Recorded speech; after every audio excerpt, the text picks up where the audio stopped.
कांची वाले दा बोल सांचे दरबार की जय।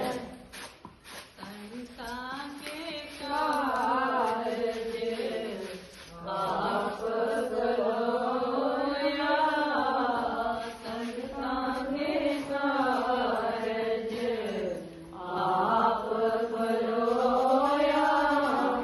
हर कम रावण आया राम, हर कम रावण आया राम।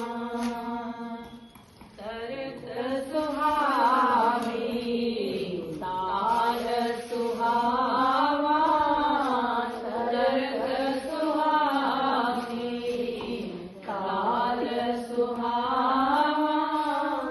बिच अमृत जस छाया राम, बिच अमृत जस छाया राम। संतां के कारज आप करोया, संतां के कारज आप करोया। हर कम करोया।